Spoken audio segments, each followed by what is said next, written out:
2021년 7월 21일 새벽 5시 예배에 오늘 하나님의 말씀은 시편 35편 두 번째 시간으로 4절, 5절, 6절을 우리 합독합니다. 내 생명을 찾는 자들이 부끄러워 수치를 당하게 하시며 나를 상해하려는 자들이 물러가 낭패를 당하게 하소서. 그들은 바람 앞에 겨와 같게 하시고 여호와의 천사가 그들을 몰아내게 하소서. 그들의 길을 어둡고 미끄럽게 하시며 여호와의 천사가 그들을 뒤쫓게 하소서. 아멘. 할렐루야. 이 새벽에 나오신 여러분을 환영하고 사랑하고 축복합니다. 오늘 저녁 수요일 7시 예배는 호세아서는 무엇을 말씀하고 있는가라는 제목으로 하나님의 말씀을 전하도록 하겠습니다. 우리가 좀 힘들지만 성경을 각 권, 한 권씩을 딱 보아가면서 의미를 생각할 때, 통으로 볼 때 훨씬 더 성경 전체적인 의미가 보이기 때문에 오늘 저녁 7시 예배에 한 분도 빠짐없이 다 참석해 주시면 감사하겠습니다. 오늘 그 4절을 보면 오늘 시편 35편의 전체적인 주제가 3절이에요. 내 영혼에게 나는 내 구원이라 이루소서. 내 구원이라 이루소서. 그러니까 다윗이 정말 환난과 시험 가운데 있을 때에 자기 영혼에게 스스로 말하는 겁니다. 아버지 하나님만이, 예수 그리스도만이 영원한 나의 구원자가 되십니다. 이것을 스스로 이야기를 하는 거예요. 우리가 보면 지금 신학시대를 보면 예수 그리스도의 그 십자가의 대속의 은총만이 나를 죄와 사망에서 구원할 수 있습니다. 이것을 계속 자기 영혼에게 이야기를 하는 겁니다. 자, 4절 봅니다. 내 생명을 찾는 자들이 부끄러워 수치를 당하게 하시며 늘 다윗을 죽이려고 쫓아다니는 수많은 대적자들이 있었다는 거죠. 내 생명을 찾는 자들이 부끄러워 수치를 당하게 하시며 나를 상해하려 하는 자들이 물러간 낭패를 당하게 하소서. 여러분, 우리 어제 참 여수 서시장 사거리에, 한제 사거리에서 큰 낭패가 있었죠.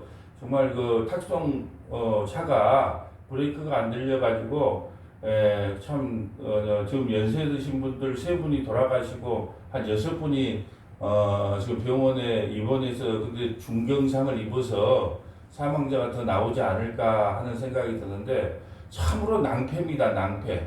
여러분, 저는 그 사건을 보면서 이런 생각이 들었어요. 우리가 지금 숨쉬고 살아가고 있지만 과연 살아가고 있는 게 맞는가? 우리도 서시장 횡단보도 자주 지나다니잖아요. 그러면 그 당사자가 오늘 새벽에 나올 저와 여러분이 될 수도 있다는 거죠. 그것이 다 남의 일이 아니고 바로 우리 일이구나. 그런데 여러분, 그 일을 당했을 때 저는 딱 그 뉴스를 접하자마자, 그 속보를 접하자마자, 여러분, 속보를 누가 제일 빨리 전해주냐 그러면은 우리 둘째 딸이 제일 빨리 전해줘요. 참 뉴스보다 더 빨라. 바로 그냥 사건 사고가 일어났다 그러면 왜 차가 밀릴까 생각하기가 무섭게 바로 그냥 속보가 딱 떠서 보내줘요. 왜 그럴까 생각을 해봤어요. 왜 그럴까 생각해봤어요. 당연히 부모님이 여수에 계시니까 수원에 살아도 바로 여기에가 관심이 있는 거예요. 우리도 마찬가지잖아요. 우리 아들이 광주에 있으니까 야, 광주 코로나 몇 명이나 걸렸지? 오늘 광주에 뭐 경찰들 무슨 일 있었던 거 아니야? 아니 당연히 그쪽에 자식이 있으니까 관심이 있는 것처럼 우리 딸도 아마 부모님이 여기 계시니까 여수에 뭔 일이 있었다. 그러면 막 즉각적으로 바로 그냥 속보가, 그렇게 빠른 속보가 없어요. 그렇게 보내줘서 내가 알았는데, 여러분, 그 모습을 보면서 그랬어요. 정말 우리가 살아있지만 살아있는 건가 과연. 그래서 중요한 건 뭐냐, 그분들이 과연 예수 그리스도의 대속의 은총을 깨닫고 돌아가셨는가, 다른 말로 하면 예수 믿고 돌아가셨는가, 그렇지 않았는가, 다 그런 것이 떠오르는 거예요. 저는 어떤 사건 사고가 났을 때 이왕 사람은 빨리 죽기도 하고 늦게 죽기도 하지만 중요한 것은 과연 저분들이 회개하고 예수님을 믿고 돌아가셨을까? 저분들이 회개하고 예수님을 믿고 돌아가셨으면은 다행인데 그렇지 않으면 얼마나 큰 낭패일까. 예, 그런 생각을 해봤습니다. 여러분 우리도요 인생의 낭패를 언제나 경험할지 몰라요. 예, 언제 우리에게 그런 같은 일을 당할지 모른단 말입니다. 그래서 우리가 낭패와 실망을 당하지 않기 위해서는 어떻게 해야 된다요? 지금 회개하고 예수님을 믿어야 된다는 거예요. 그러면은 그것이 낭패가 아니고 하나님 나라로 갈아타는 길이라는 거예요. 그런데 예수님을 안 믿으면 그 자체가 영원한 낭패라는 거죠. 오늘 4절에 다시 한번 봅니다. 내 생명을 찾는 자들이 부끄러워 수치를 당하게 하시며 나를 상의하는 자들이 불러가 낭패를 당하게 하소서. 인생에 있어서 가장 큰 낭패가 뭐냐? 예, 자기가 죄인인지 모르고 회개하지 아니하고 예수님을 영접하지 않는 것. 그것이 인생의 가장 큰 낭패라는 겁니다. 여러분 저는 그 요즘 신앙 상담들을 이렇게 카톡으로도 받고 예전에 글로벌 종교문화연구소라는 그 사이트를 운영한 적이 있어서 또 그거를 통해서도 가끔 이렇게 질문 같은 것들을 받고 상담 같은 것들을 받는데 예, 참 이런 오늘 구원이 주제이기 때문에 그런 질문들이 많이 와요. 목사님 그러면 담배를 피면 구원 못 받는 건가요? 예, 예, 당연히 그런 질문 오죠. 그러면 목사님 회식 자리에 가서 술을 마시면 구원을 못 받는 건가요? 예, 그런 어떤 상담들이 와요. 그럴 때 개인적인 상담은 개인적으로 해주지만 우리 서문화교회가 또 알아야 될 상담 같은 경우는 서문화교회 밴드에 올려서 또 그걸 공유하기도 합니다. 예, 여러분 너무 우리가 기독교를 너무나 편파적으로 아는 분들이 많아요. 예, 왜 그러냐 하면 우리가 이걸 알아야 됩니다. 우리 한국의 기독교 문화가 들어왔을 때는 120년 전에 기독교 문화가 들어왔을 때는 어떤 문화였냐 그러면 그때는 이 남성 우월주의 사상이 있었고 농사철이 끝나면은 특별히 할 일이 없어요. 그러니까 농사철이 끝나면 뭐 했냐? 전부는 아니겠지만 그 동네 모여서 노름하고 술 먹고 예, 그렇게 그 시간을 때웠단 말이에요. 예, 농사철이 지나고 나면. 그러니까는, 이 선교사들이 들어와서 이 전도를 하다 보니까, 교회를 나온 사람들이 덕이 안 되는 거야. 왜? 농번기 때 모여가지고, 삼사모임 모여가지고, 이 섣달을 해가면서 막걸리를 시켜놓고 막걸리를 먹는데, 또 그때 한번 생각해 보세요. 제대로 된, 샤워 시설이 있었겠어요? 예, 제대로 면도를 했었겠어요? 목욕탕이 있었겠어요? 그러니까 맨날 술 퍼먹고 집에 가서 푹 자면 되는데, 이제 술 퍼먹고 나면 집에 가면 마누라를 두드려 패네 또 술 퍼먹고 가면 새끼들을 또 두드려 패네?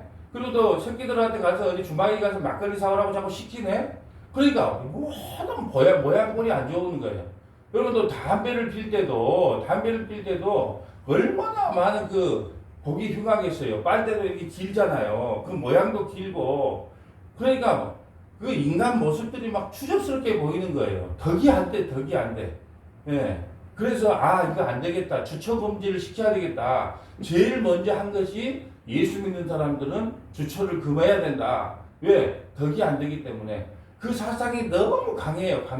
그래서 예수님의 십자가의 대속의 은총이 더 중요한 것이 아니고 주처 금지가 더 중요한 모습이 되어버렸다는 거예요. 주처 금지를 장려하는 것이 아니고 우리가 예수를 믿는 것은 예수 그리스도의 십자가의 대속의 은총을 알고 감사하고 그를 찬양하고 사는 것이 신앙의 핵심인데 이제는 뭐냐 하면 그 비본질이 내가 신앙인인가 아닌가를 판단하는 잣대가 되어버렸다는 거죠. 그러니까 많은 기독 청년들이 어디 가서 그걸 물어보고 싶어도 예. 그러면 저한테 상담을 하면 뭐라 할까요? 기독교의 핵심은 십자가의 대속의 은총을 알고 그걸 감사하고 찬양하면서 하는 거다. 그런데 덕이 되지 않는 것은 안 하는 게 좋다. 그렇지만 그것이 구원의 문제하고 직접 상관되는 건 아니다. 예, 명확하게 답을 해줘야 될 거 아니에요. 그런데 그런 것을 상담을 해주지를 못하다 보니까 이게 무엇이 성경적인 것이 무엇이 맞는 건지 잘 모르더라고요. 예. 참으로 안타까운 일들을 많아요. 신앙 상담을 듣다 보면, 야, 여기, 이렇게까지 아직 교리적으로 정립이 안 됐을까? 그래서 신앙생활 한 지 얼마나 됐어요? 그러면 한 10년 넘었대. 10년이 넘었는데 가장 기본적인 것부터 잘 모르고 있더라는 거죠. 예. 그래서 또 때로는 내가 우리 서문학교에 밴드에 올려서 서로 나눠야 될 것은 이것은 우리 교회의 성도들도 좀 알아야 될 필요가 있겠다 하는 것은 올리기도 하고 또 굳이 알 필요가 없겠다 싶은 것은 안 올리기도 하는데 예. 여러분 일단 알아야 됩니다. 알아야 돼요. 예. 오늘 그 호세아 6장에 보면 그래요. 타락한 이스라엘 백성들을 회복시키는 방법이 뭐냐? 여호와를 알자. 힘써 여호와를 알자. 그게 첫 번째고 두 번째는 뭐냐? 말씀을 알자. 힘써 말씀을 알자. 그럴 때 하나님께서 회복시켜 주신다. 회복하는 방법이 없어요. 신앙을 회복하는 방법은 호세아서에 나와 있는 것처럼 여호와를 알고 힘써 여호와를 아는 거고 두 번째는 말씀이 회복돼야 너희의 삶이 회복되고 신앙이 회복되고 나라가 회복된다. 그것이 호세아서의 주제라는 거죠. 그러기 위해서는 오늘 수요일에 참석을 해야 되겠을까? 참석을 안 해도 되겠을까? 당연히 좀 참석하라고 말씀을 드리는 거예요. 자, 5절 봅니다. 그들을 바람 앞에 겨와 같이 하시고 어떤 자를요? 예, 예수를 안 믿고 하나님을 안 믿고 다윗을 죽이려고 하는 사람들 그들을 바람 앞에 겨와 같게 하시고 여호와의 천사가 그들을 몰아내게 하소서. 여러분 여호와의 천사가 얼마나 힘이 센 줄 알지요? 예, 예, 여호와의 천사는요 천사 한 명이 그 아수르 군대 18만 5천 명을 밤새 그냥 눈뜨니까 죽여버릴 만큼 그렇게 강하단 말입니다. 우리와 함께 우리를 보호해주고 있는 천사들의 힘이 그 정도예요. 힘이 없어서 우리를 보호한 것이 아니고 하나님께서 우리를 훈련시키기 위해서 천사들에게 잠깐 눈 감아라. 예, 그거 보호해주면 안 된다. 그렇기 때문에 그냥 우리에게 고난과 환난을 허용해 두신 거지. 하나님이 힘이 없어서 그런 것이 아니라는 거예요. 베드로가 예수님을 잡으러 왔을 때 칼을 빼서 그 말고의 귀를 자르잖아요. 그럴 때 야 내가 힘이 없어 이러는 줄 아냐. 12군단이라도 보내서 그냥 바로 쓸어버릴 수 있지만 그러면 어떻게 하나님의 의를 이루겠느냐. 하나님의 일을 이루는 것은 십자가에서 내가 죽고 부활해야 하나님의 뜻을 이루는 것인데 어떻게 힘으로 하려고 하느냐. 그래서 제가 어제 밴드에 그런 이야기를 했잖아요. 왜 하나님께서는 갑자기 겉옷을 팔고 검을 준비하라 그랬느냐. 예. 그러니까 사람들이 옷을 팔고 검을 준비하라면 이제 무력으로 로마를 무찌르란 말인가? 예. 아니라는 거죠. 그 검이라고 하는 것은 환난 고난을 상징하는 거예요. 이제 겉옷을 팔고 겉옷은 팔 수가 없는 거예요. 이스라엘의 겉옷은 이불이에요. 이불. 예, 밤에 온도 차이가 많이 나니까 이불이에요. 팔 수 없다. 근데 왜 겉옷을 팔고 검을 사라고 했느냐? 내가 십자가에 죽고 부활한 후에 너희에게 엄청난 고난과 환난이 있다. 그걸 검으로 상징한 거예요. 상징적으로 표현한 거란 말입니다. 이 검, 예, 너희들을 위협하고 죽이려고 하는 그런 대적들이 오늘과 다윗과 같은 이런 다윗을 대적하는 이런 대적들이 수없이 나타난다. 그렇기 때문에 너무 검을 사서 준비해라. 예, 검을 사서 준비하라니까 검을 뽑아갖고 검으로 세상을 정복해라? 아니다. 그런 환난과 고난이 너희에게 찾아올 때 넉넉히 너희는 그걸 이기고 나가라. 그런 의미에서 검을 준비하라. 그런 말이에요. 그러니까 성경을 읽다 보면 당연히 모르겠죠. 예, 전문적으로 성경을 연구하지 못한 분들은 그걸 모르기 때문에 당연히 또 상담도 하고 물어보기도 하는 겁니다. 자, 6절 봅니다. 그들의 길을 어둡고 미끄럽게 하시며 여호와의 천사가 그들을 뒤쫓게 하셔서 그들이 까닭없이 나를 잡으려고 그들의 그물을 웅덩이에 숨기며 까닭없이 내 생명을 해하려고 함정을 펼쳐오며. 여러분 우리가 사울이 다윗을 쫓아다닐 때 다윗이 무슨 죄를 졌습니까? 예, 아니 블레셋과 싸울 때 다 쩔쩔쩔쩔 매고 있을 때 다윗이 만군의 여호와의 이름으로 그 골리앗을 무찌르자. 그놈의 옆편네들이 문제야. 옆편네들이 옆에서 사울왕이 최고예요 해줘야 될 건데 괜히 입방하러. 다윗이 죽인 자는 만만이요 사울이 죽은 자는 천천이요. 그러니까 천천을 사울왕이 듣다가 기분이 팩 상한 거예요. 그래서 여러분 신앙생활 할 때 옆에 우리 서문학교에 믿음의 권성도 있으면 여러분들도 그렇게 해주란 말이에요. 다 권사님 덕분입니다.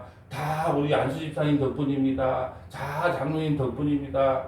여러분이 드러나면 안 된다는 거예요. 예. 여러분, 저는 천천히고, 나 외에 다른 분이 만만입니다. 예. 그렇게 해줘야 분란이 안 일어나는 거예요. 예. 그런데 그 옆에 애들이 말을 한번 잘못하는 바람에 평생을 쫓겨다녀요. 왕이 되기 전까지 계속 쫓겨다닙니다. 그러니까 오늘 이런 고백을 하는 겁니다. 예. 예. 이런 고백을 하는 거, 어떤 고백을요? 예. 그들이 까닭없이 나를 잡으려고 웅덩이를 파고 숨기며 까닭없이 내 생명을 해하려고 함정을 팠다. 함정을 팠다. 8절. 멸망이 순식간에 그들에게 닥치게 하시며 그가 숨긴 그물을 자기가 잡히게 하시며 멸망 중에 떨어지게 하소서. 예. 아니 그 환난과 고난이 나에게 오지 말고 그들에게 돌아가게 하소서. 그렇다면 여러분 왜 다윗이 이렇게 고난을 당할까요? 왜 이렇게 다윗이 고난을 당할까요? 예수님께서 그것을 우리에게 답을 해주셨어요. 왜 너희들이 예수 믿으면 왜 이렇게 고난이 오고 환난이 오고 괜히 억울함을 당하는 줄 아느냐? 예, 요한복음 5장 18절 가볼까요? 요한복음 5장 18절. 그 답은 알고 가야죠. 요한복음 15장 18절. 요한복음 15장 18절 가봅니다. 왜 우리가 이렇게 예수님을 믿을 때 환난과 고난을 당하느냐? 자, 요한복음 15장 18절. 세상이 너희를 미워하면 너희보다 먼저 나를 미워한 줄 알라. 세상에게 여러분이 미움을 당하는 건 당연하다. 왜? 먼저 누가 미움을 당했기 때문에? 예수님이 미움을 당했기 때문에. 여러분, 제가 신앙상담 듣다 보면 이런 제목도 많이 와요. 목사님, 우리가 세상으로부터 교회가 그래도 칭찬받고, 존경받고, 인정을 받아야 되지 않습니까? 그래야 전도도 잘 되고요. 그래야 되는 거 아닙니까? 그렇게 말을 해요. 여러분, 그렇다면 예수님도 칭찬받아야 되겠네요? 예수님도 세상으로부터 칭찬받고 영대접을 받았어야 되겠네요? 그거 아니다. 여러분, 우리 교회가 만약에 정말 복음대로, 십자가의 복음대로 바르게 산다면요, 세상 사람들이 우리를 존경한 것이 아니고요, 예? 야, 너 적당히 해라. 아니, 무슨 이 코로나19에 무슨 새벽 예배를 한다 그러냐? 아니, 근데 하나님은 기도하라 그랬잖아요. 예. 수요일날 코로나 시대에 수요 예배를 드려?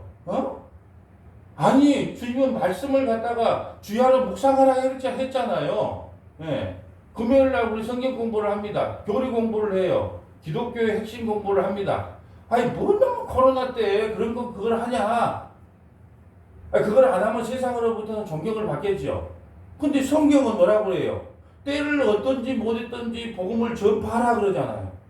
예, 그러면 아니 세상으로부터 칭찬을 나는 요즘 보면 그래요. 참 정말 정부도 열심히 노력하고 있다고 보지만 요즘 교회가 그동안도 힘이 없어졌는데 말씀의 능력도 없어지고 기도의 자리로 떠나고 했는데 요즘은 이제 힘이 없을 정도가 아니고 그냥 날아다니는 이게 겨와 같다고 생각하면 돼요.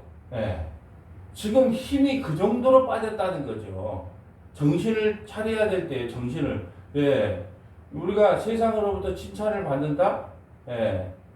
그래야지 전도가 된다? 예.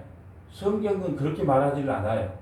전도는 그렇게 되는 게 아니고 전도는 하나님께서 그 마음의 문을 열어줘야 전도가 되는 것이지. 예, 아니 그래서 누누이 말씀을 드렸잖아요. 예, 사도 바울이 고린도에 아테네에 가서 철학의 도시에 가서 철학적으로 복음을 전했더만 한 명도 전도를 못하고 고린도에 와서 뭐라고 합니까? 전도라고 하는 것은 내 잘남과 똑똑함으로 내 철학적 사고로 하는 게 아니고 오직 십자가와 예수 그리스도를 전함으로 말미암아 하나님께서 전도도 해주셔야 되는구나. 그게 성경적 개념이란 말입니다. 오늘 보세요. 세상이 너희를 미워하면 너희보다 먼저 나를 미워한 줄 알라. 너희가 세상에 속하였으면 세상이 자기 것을 사랑할 것이요 너희는 세상에 속한 자가 아니요 도리어 내가 너희를 세상에서 택하여 냈기 때문에 세상이 너희를 미워하느니라. 예수님이 직접 말씀하셨다니까요. 너희가 만약에 세상에 속해서 살아가는 교회 같다면 세상이 너희를 칭찬할 것이다. 그렇지만 내가 너희를 세상에서 택했기 때문에, 여러분 지금 교회에게 한 이야기잖아요. 내가 너희를 세상에서 택했기 때문에 세상이 너희를 미워한다 그러자. 미워한다. 20절, 내가 너희에게 종이 주인보다 더하지 못하다 한 말을 기억하라. 사람들이 나를 박해하였은즉 너희도 박해할 것이요 내 말을 지켰은즉 너희 말도 지킬 것이다. 아니, 너희 스승이 누구냐? 너희 메시아가 누구냐? 너희 구원자가 누구냐? 너희 선생이 누구냐? 예수님 아니에요. 그럼 나는 어떻게 살다 갔냐? 세상에서 환난받고 핍박하고 십자가에서 죽고 부활했지 않냐? 그러면 너희가 믿는 구세주, 메시아, 선생이 누구냐? 나 아니냐? 그러면 너희도 그런 인생을 살다가 오는 게 당연한 거 아니냐? 그러면 선생은 그렇게 고난받고 환난받고 십자가에 죽었는데 너희는 희희낙낙 세상에서 살다가 구원받는단 말이냐? 그럴 수 없다. 내가 받은 환난, 십자가에 남은 고난 너희가 받고 올 것이다. 예, 그걸 우리에게 가르쳐주기 위해서 예수 믿는 사람들에게 고난도 주고 환난도 주고 핍박도 주는 거예요. 근데 그게 복이라는 거예요. 지금 구원의 이야기를 하고 있잖아요. 내가 너의 구원이다라는 것을 영혼에게 이야기해놓고 이 말씀을 전개시키잖아요. 자, 오늘 본문으로 다시 와봅니다. 9절, 내 영혼이 여호와를 즐거워하며 그의 구원을 기뻐하리라. 예, 우리가 불효 대적자에게 쫓겨다니고 세상으로부터 조롱을 받고 환난을 받고 시험을 당한다 할지라도 내 영혼이 여호와를 즐거워하며 그의 구원을 기뻐하리로다. 여러분, 말씀을 정리합니다. 우리가 이 세상에 살다 보면 예수 믿는 것 때문에 힘든 고난도 참아내야 돼요. 예, 때로는 교회에 물질을 봉사해야 될 때도 있어요. 또 시간을 바쳐야 될 때도 있습니다. 또 오늘 저녁에 일 끝났는데 집에 가서 샤워하고 푹 좀 쉬고 싶은 마음이 생길 때도 있어요. 예. 여러분, 예수님을 믿는다는 것은 자기의 헌신이 포함된 거예요. 그렇기 때문에 수고스럽고 고통스러울 수 있습니다. 그렇지만 오늘 우리 다윗이 고백할 것처럼 내 영혼이 여호와를 즐거워하며 그의 구원을 기뻐해야 된다는 거예요. 우리가 언제 어느 순간에 낭패를 당할 줄 모릅니다. 그 낭패가 언제 우리에게 임할 줄 몰라요. 그렇기 때문에 이 세상에 살아가는 날 동안 회개하고 예수 믿고 예배 생활, 기도 생활, 말씀 생활, 교회 헌신하는 것, 정말 하나님 앞에 부끄럽지 않게 저와 여러분이 해 나가시기를 주님의 이름으로 간절히 축복합니다. 아멘. 기도하겠습니다. 거룩하신 하나님, 감사합니다.